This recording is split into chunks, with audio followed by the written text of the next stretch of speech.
जावेद इकबाल साहब चेयरमैन नैब साबिक, आप उनका और तैयबा गुल खातून का इशू जो है अब बार बार आप सुन चुके हैं, मुख्तलिफ टेलीविजन चैनल्स पे ये इशू चला, इसके अलावा सोशल मीडिया पे भी मुसलसल चल रहा है और इसके नए नए क्लिप्स भी आपके सामने आ रहे हैं।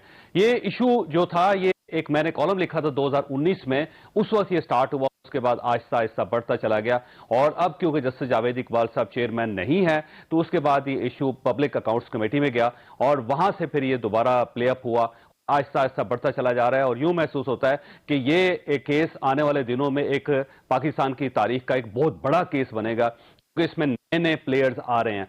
ये जब तैयबा गुल साहिबा सबसे पहले पब्लिक अकाउंट्स कमेटी में पेश हुई थी तो वहां पे इन्होंने कुछ ऑडियो प्ले की थी, जिसके बाद ये ज़ाहिर इशू ज्यादा फैला और बढ़ गया। तो उसमें एक ऑडियो जो पब्लिक अकाउंट्स कमेटी में वहां पे प्ले की गई थी, सबसे पहले आप वो सुनिए और उसके बाद तैयबा गुल साहिबा हमारे साथ हैं। डीजी लाहौर है ना, डीजी लाहौर इन्हों ब्लैकमेल कर रहे हैं, ये हो रहे हैं। साड़ी गल से ना, ये साड़ी गल से ना, ये समझता पाया कि जिमें कोई यानी झूठ बोले, लेकिन क्योंकि मैं 3 महीने की ये गल तुहाडे नाल भी कर चुकी है, सीए दे नाल भी कर दी, बदतमीजी की थी, तस्वीर बनवाई डीजी ने, वीडियो डिलीट हो गई, करनी आई, देख लो। तो मैं तो सिर्फ ऑफ द रिकॉर्ड दसना पिया ना, तो मैं इस वास्ते दस रहा कि तुम समझो भोले बन गए, मैं भी भोला बन गया। ठीक है, रीजन है कि चेयरमैन दसांगे ना कि सर जी सूरत हाल है, इतने सूरत हाल है, इतना सेंसिटिव मैटर है, वो डिलीट ना कर। हाँ ठीक है, चेयरमैन विच गाला कट। आपने ऑडियो सुनी। तैयबा साहिबा, आपका बहुत बहुत शुक्रिया। ये फरमाइएगा, नवाजिश साहब जो हैं वो क्यों इस किस्म की बात कर रहे हैं आपके साथ और कितनी बार उनकी आपसे कन्वर्सेशन हुई?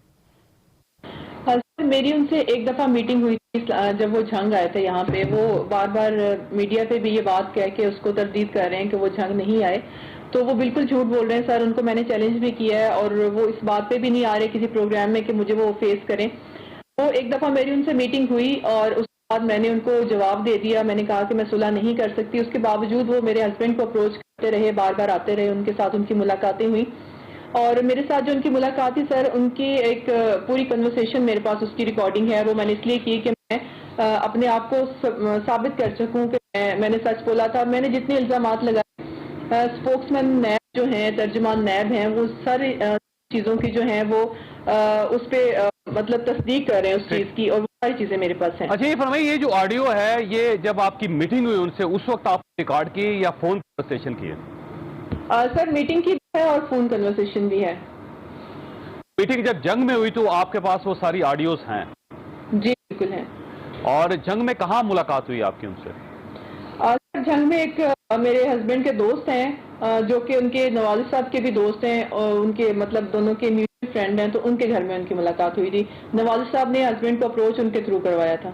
अच्छा, अगर आप उन दोस्त का नाम बताना चाहें तो? सर काइंडली अगर वो आप पूछें तो, क्योंकि उनका तो इसमें कुछ लेना देना नहीं है, तो मैं उनको इन्वॉल्व नहीं करना चाह रही। अच्छा, ये फरमाइएगा, ये chairman NAB justice Javed Iqbal साहब के बिहाफ पे आपके साथ आके मिलते थे या ये राब्ता बने थे चेयरमैन साहब का?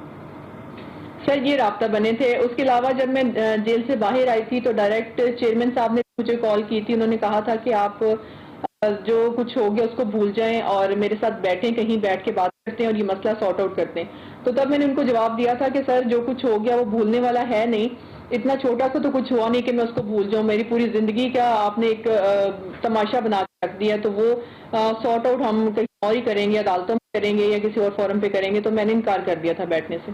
अच्छा, ये बताइए कि जस्टिस जावेद इकबाल साहब से आप कितनी मुलाकातें हुई?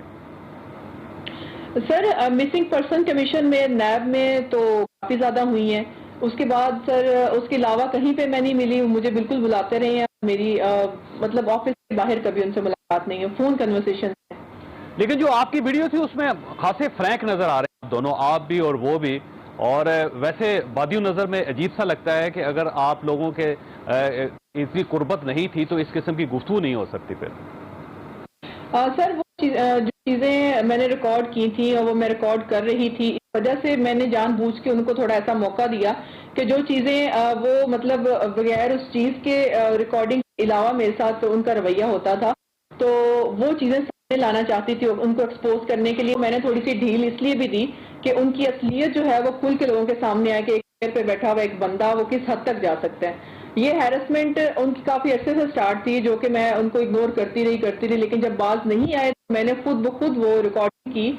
मुझे पता था रिकॉर्डिंग हो रही है, मैं उसको रिजर्व भी रह सकती थी, थोड़ा ड्रामा भी कर सकती थी, लेकिन मैंने खुद ब खुद उनको ढील दी एक्सपोज करने के लिए।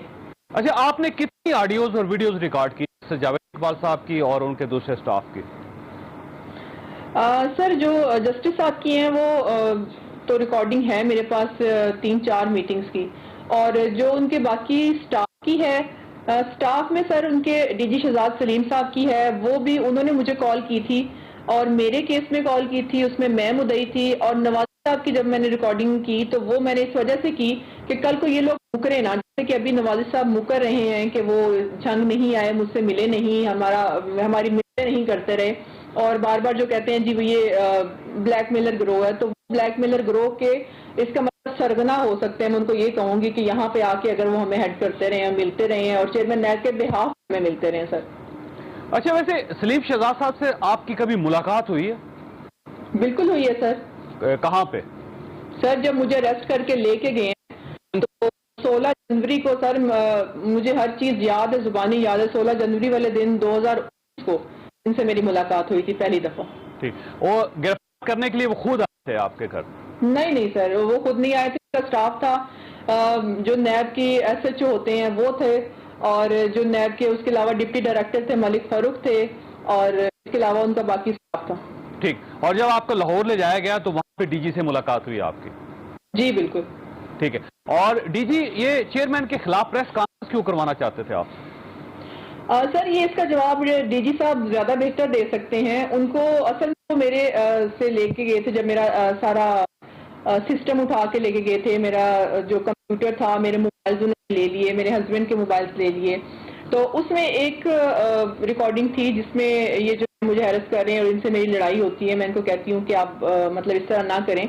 उनको वो रिकॉर्डिंग मिली, उन्होंने कहा कि आपके पास और भी होंगी, मैंने कहा जी मेरे पास नहीं है। उन्होंने कहा चलें आप को उन्होंने अगर केस आप बनवाया है, हमें भी पता है कि गलत बना है, आप हमारे साथ बैठ के एक प्रेस कॉन्फ्रेंस करें, उसमें आप चेयरमैन नैब को ब्लेम करें, और उसमें आपका फायदा ये होगा कि आपका केस खत्म कर दिया जाएगा और आपको जो है उसके अलावा और बहुत कुछ मराद दी जाएंगी। उसमें सर मैंने इनकार किया, मैंने कहा कि मैं कोई ऐसी प्रेस कॉन्फ्रेंस आपके साथ बैठ के नहीं करूंगी, आप अपना केस जो आपने बनाया है आप वो, मैं उसको मेरिट टू फाइट करूंगी। तो ये 2019 की बात है या 2020 की बात है ये? सर, ये 2019 की बात है। 2019 में जब आप गिरफ्तार हुई थी उसके बाद? जी सर, जी। और ये और मसला ये है कि वो सलीम शहजाद साहब क्यों करवाना चाहते थे आपसे प्रेस कॉन्फ्रेंस? क्या वो चेयरमैन के खिलाफ थे या फिर गवर्नमेंट के कहने पे कर रहे थे वो? सर, जो नैब हैं शहजाद सलीम साहब, वो मेरा ख्याल उनकी डिपार्टमेंटल कोई होगी, उनकी ग्रज होगा उनके साथ। इसके अलावा सर उनको वो ब्लैकमेल भी करते रहे चेयरमैन नैब को। अब वो क्यों करते रहे हैं, उनके इंटेंशंस क्या थी, ये या तो नैब बता सकती है या डीजी शहजाद सलीम बता सकते हैं, क्योंकि ये चीज मुझे नवाजिश सियाल ने भी कही थी। उन्होंने कहा था अभी जो आपने रिकॉर्डिंग चलाई है उसमें वो कह रहे हैं कि डीजी उसको ब्लैकमेल कर रहा है चेयरमैन को, और चेयरमैन ब्लैकमेल हो रहा है। ठीक हो गया। और आपको वैसे अंदाजा है कि क्यों ब्लैकमेल करना चाह रहे थे वो, और कैसे ब्लैकमेल कर रहे थे वो चेयरमैन? सर, हो सकता है कि वो हुकूमती बने, मतलब हुकूमत के कहने पे कर रहे हों या उनके कोई अपने जाती मफादात हों। सर, इस चीज की बहुत डिटेल मैं नहीं बता सकती, क्योंकि मैं कुछ नहीं कह सकती। अच्छा, ये बताइए कि आपके खिलाफ केसेस बने वो जस्टिस जावेद इकबाल साहब से मुलाकात का जो सिलसिला था उससे पहले बने या उसके बाद बने? सर, उनसे पहले बने थे। उनसे पहले मतलब जब ये केस मेरा बना था नैब का, इससे पहले स्टार्ट कर दिया था उन्होंने काम ये। और जब नैब के केस से मैं बाहर आती हूँ तो उस वक्त उसके बाद दोबारा से केसेस दोबारा स्टार्ट हो गए मेरे ऊपर FIR उन्होंने दोबारा देना शुरू कर दिया। और एक थाने में सर 3-3, 4-4 FIR एक मुद्दई का बार है, जो कहते हैं, जो एक लॉ का भी है कि आप एक ही मतलब वकुए के एक से ज्यादा FIR नहीं दे सकते, लेकिन मेरे ऊपर एक थाने में एक वकुए की 4-4 FIR हुई हैं। अब देखिए, आपका जो बयान आपने कहा कि 2017 में आपकी पहली मरतबा मिसिंग पर्सन के जो कमीशन था उसमें इनसे मुलाकात हुई, तो मेरा कोई सवाल है कि जो आपके खिलाफ केसेस बने थे वो मिसिंग पर्सन के कमीशन में जस्टिस जावेद इकबाल साहब से मुलाकात पहले बने थे या ये जो मुलाकातों का सिलसिला चलता रहा उसके बाद बनने शुरू हुए केस? सर, उसके बाद बनना शुरू हुए थे मेरे केसेस। यानी जब आप उनके राब्ते में हुई तो उसके बाद जस्टिस साहब ने केस बनवाने शुरू कर दिया आपके खिलाफ। जी सर जी। तो अब सवाल ये कि केस क्यों बनवाएंगे जब तो आप कांटेक्ट में हैं उनके, तो मेरा नहीं ख्याल कि किसी शख्स को जरूरत होगी केस बनाने की जब उसका सारा मामला चल रहा है और वो कंफर्टेबल है, तो फिर वो मेरा नहीं ख्याल कि आपको ब्लैकमेल करेगा। सर वो कंफर्टेबल नहीं थे, वो बिल्कुल कंफर्टेबल नहीं थे। कंफर्टेबल वो तब होते जब मैं उनकी हर डिमांड पूरी करती, उनकी हर बात उनके साथ जैसा वो चाहते वो करती, तो फिर वो ज्यादा कंफर्टेबल होते। वो मुझे प्रेशराइज करना स्टार्ट कर चुके थे पहले से ही। ये चीज मैंने तब रिकॉर्ड करना शुरू की और उनको एक्सपोज करने के लिए कि ये चीज मतलब इसके पीछे उनकी क्या इंटेंशन है, वो क्या करना चाह रहे हैं। जब ये चीज सामने आई तो फिर लोगों ने मतलब ये चीज उल्टी गवर्नमेंट ने चलानी शुरू की और बजाय ये कि उसको उनके खिलाफ कार्रवाई करते उनको एक्सटेंशन दी और वो बैठे रहे और मैं जो है वो जेलों में धक्के खाती रही। अच्छा, वैसे जैसे चाहते क्या थे, क्योंकि ये एक बड़ी अजीब सी बात है क्योंकि खुद बाज़ाहिर ओल्ड एज आदमी हैं और 2 मरतबा वो पहले से रिटायर हो चुके हैं, ज़िंदगी में बहुत कुछ देख चुके हैं वो। और उसके बाद मेरा एक थोड़ा सा गलत लफ्ज़ बोलूँगा, मैं माज़रत चाहता हूँ, आपकी भी उम्र जो है वो लड़कियों वाली नहीं है। तो ये बेसिकली उनका इशू क्या था जस्टिस जावेद इकबाल से? सर इशू अगर सिर्फ एक मेरे साथ हो तो फिर ये तो शक वाली बात हो सकती है। उनके इशू तो बहुत सारी लड़कियों के साथ हैं। इवन मैं आपको ऐसे भी लोग बता सकती हूँ, चेयरमैन मतलब नैब के अंदर लड़कियों ने इस्तीफे दिए हैं, रिजाइन किया और रेजिग्नेशन के ऊपर रीजन ये लिखी है कि चेयरमैन नैब हमें हैरेस कर रहा है, इस वजह से हम इस्तीफा देके जा रही हैं। उसके अलावा सर इतने इनके पास फाइल आई हैं औरतें, एक सामने भी आ चुकी हैं। एक का मैंने कल भी बताया कि वो एबटाबाद की हैं। वो अपने बाप का केस लेके इनके पास गई तो उनको कहते हैं कि आप अपने बाप के साथ अगर नहीं आएंगी तो आपके केसेस जल्दी खत्म हो जाएंगे। तो सर जब उनका एक कंडक्ट ही ऐसा है, वो मतलब उनका बिहेवियर ऐसा है, वो अपनी पावर्स का मिसयूज कर रहे हैं, तो इसमें दूसरा तो कोई क्वेश्चन बनता ही नहीं है। वैसे कोई साइकोलॉजिकल प्रॉब्लम है उनका या मेंटल प्रॉब्लम है, ये क्या प्रॉब्लम है? क्योंकि सर आला ओहदे पे बैठा हुआ इस किस्म की हरकतें अजीब लगती हैं। सर साइकोलॉजिकल इल हैं और यही कहूंगी कि उनकी कोई नफ्सियाती प्रॉब्लम हो सकती है, उनको अपना इलाज करवाना चाहिए। ठीक हो, यानी वो बेसिकली खवातीन को रेजिस्ट नहीं कर सकते? जी बिल्कुल। ठीक हो। अच्छा ये फरमाइएगा कि उसके बाद जब आपके खिलाफ केसेस बनने शुरू हुए तो फिर क्या हुआ? आपको बार बार चेयरमैन साहब के पास लाया जाता था? सर उसके बाद मैंने एक कंप्लेन फॉरवर्ड की नैब में, एक मॉडल टाउन सोसाइटी चिन्यूट में थी, उस पर हस्बैंड ने फाइल्स परचेज की, बाद में पता चला बोगस हैं, तो मैंने नैब में एप्लीकेशन फॉरवर्ड की लाहौर में। उसके बाद सर खुली कचहरी में उनसे मेरी एक दफ़ा मुलाकात हुई नैब ऑफिस में, तो वहाँ से वो केस वहाँ पे लाहौर में मेरा चल रहा था, वहाँ से उन्होंने मुझे कॉल की जब डीजी शहजाद सलीम साहब ने, जो कि मैंने पीएससी में ऑनर भी की। हेलो, अस्सलाम वालेकुम। जी वालेकुम सलाम। डीजी साहब बात कर रहे हैं? जी जी मैं बोल रहा हूँ। हाँ जी सर, मैं तैयबा बात कर रही हूँ इस्लामाबाद से। जी जी बताइए। हाँ जी सर, थर्सडे को ना आपको इम्तियाज साजिद साहब ने कॉल की थी। उन्होंने कॉल किया था मुझे, डिप्टी चेयरमैन साहब ने, मैंने अपनी टीम को भी कहा था। जी तो जी बताएं आगे आप। तो सर मैंने ये कहना था कि वो उसका कोई नहीं अभी तक बना, और दूसरा ये है कि एक रिक्वेस्ट करनी थी, अगर मतलब वहाँ पे हम लोगों को वो हैरेस करते हैं, कभी पुलिस में FIR कभी कुछ, तो अगर आप पिंडी में, क्योंकि हम रहते हैं इस्लामाबाद में, जी जी तो जी। अगर पिंडी में हम ट्रांसफर करवाना चाहें तो बहुत अच्छी बात है, आप ताजवर साहब से बात करें, जी जी एक एप्लीकेशन वहाँ दे दें और आप पिंडी में ट्रांसफर करा लें, वो ज्यादा आसानी हो जाएगी आपके लिए भी और अदरवाइज भी।